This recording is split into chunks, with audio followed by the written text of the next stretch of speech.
اور اللہ کی عزت کی قسم یہ دن بھی آیا، کیسا دن آیا، سبحان اللہ سبحان اللہ۔ جب یہ دن آتے ہیں نا تو علامہ فضل حق خیر آبادی کی یاد تازہ ہو جاتی ہے۔ کون فضل حق؟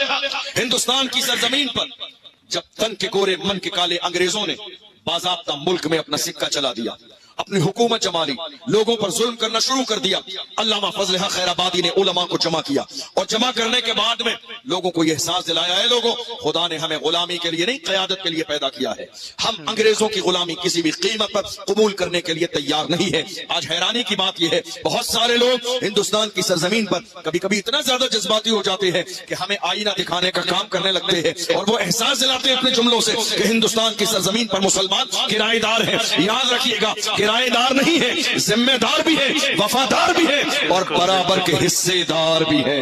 بے شک حق ہے، بے شک برابر کے حصے دار بھی ہے۔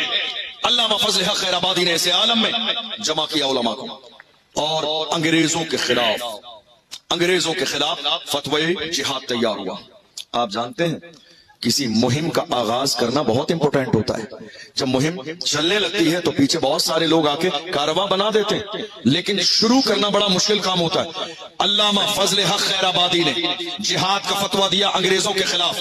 انگریزوں کو خبر ہوئی، علامہ فضل حق خیر آبادی کو گرفتار کیا، کالے پانی کی سزا دی، جزیرے انڈمان نکوبار لے گئی اور کالے پانی کی سزا دی۔ ایسے عالم میں جب علامہ فضل حق خیر آبادی انگریزوں کے ہاتھ گرفتار کر لیے گئے تھے، ایک انگریز آفیسر نے آ کے کہا تھا، مولانا اب بھی وقت ہے، انگریزوں کے خلاف جو آپ نے فتوی جہاد دیا ہے واپس لے لو، آپ کی جان بخش دی جائے گی، آپ کو حکومت میں منصب دیا جائے گا، آپ کو رہنے کے لیے مکان دیا جائے گا، کوئی نہ کوئی عہدہ دے دیا جائے گا، دنیا کی دولت دی جائے گی۔ جانتے ہو ہمارے سورما کیسے تھے؟ علامہ فضل حق خیر آبادی نے جب یہ جملے سنے تھے تو آپ نے اس انگریز کے چہرے پر تھوک دیا، اس انگریز کے چہرے پر تھوک دیا اور کہا، ظالم، ہم محمد عربی کے غلام ہیں، ہمارے قلم کا پاور یہ ہے، جو ہمارے قلم سے فتوے لکھ دیے جاتے ہیں، حکومتیں بدل جاتی ہیں، فتوے نہیں بدلتے۔